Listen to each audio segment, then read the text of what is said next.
Hello, Year 5, and welcome to Thursday afternoon's history lesson. Now, last time you looked at Tutankhamun a little bit, you had a look at what was found in the tomb and some information about them. And today, you are going to have a little go at finding out some more information about Tutankhamun. So let's have a look first of all. Remind ourselves of our timeline of ancient Egypt.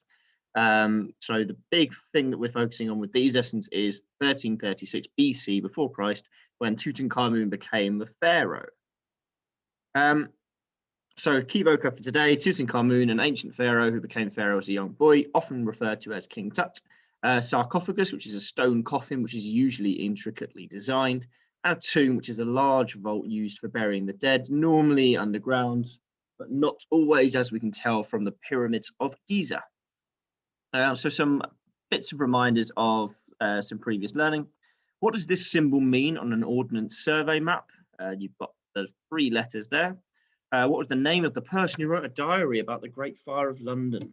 And what was the name of the person who discovered Tutankhamun's tomb? Have a go at answering those on the scaffold in Teams.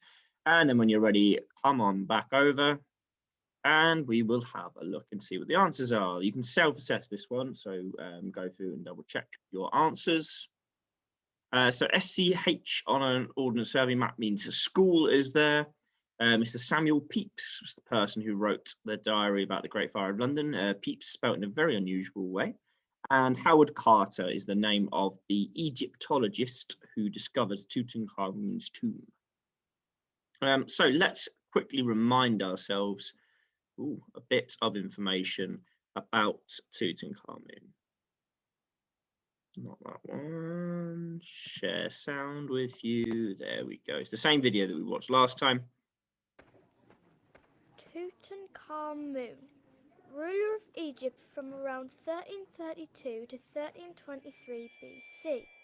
Yes, that's me. You're Tutankhamun? The very same. I was expecting someone... Older? I've been king since I was 9, you know. Wow, I wasn't even allowed to walk to school on my own, and you're in charge of a whole country. I do have advisors, General Horemheb and an official called I, who help me make decisions. You haven't ruled for long, though. You must have made a big impression.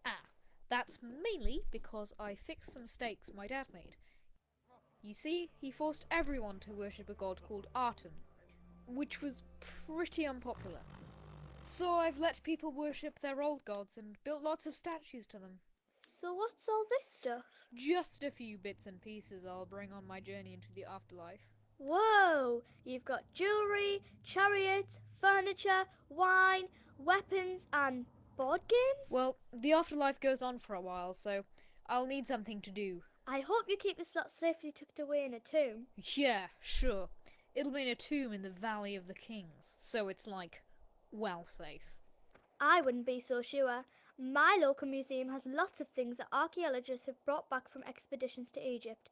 I'm sure some of these items look familiar.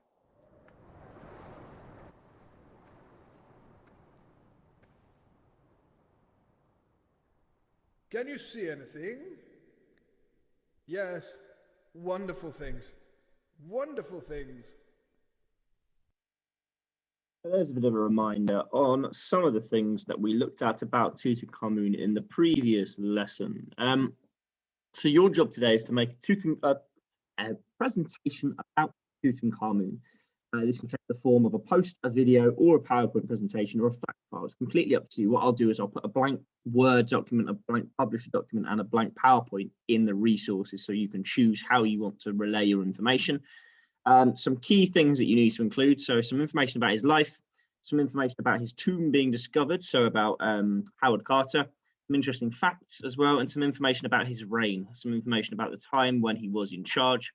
I've attached some useful websites for you that you can use, and I look forward to seeing your presentation. One of the big things that you need to remember to do as well, put everything into your own words. Don't just copy and paste from these other websites. Make sure that you put them into that language and vocabulary that you understand, that it is your work.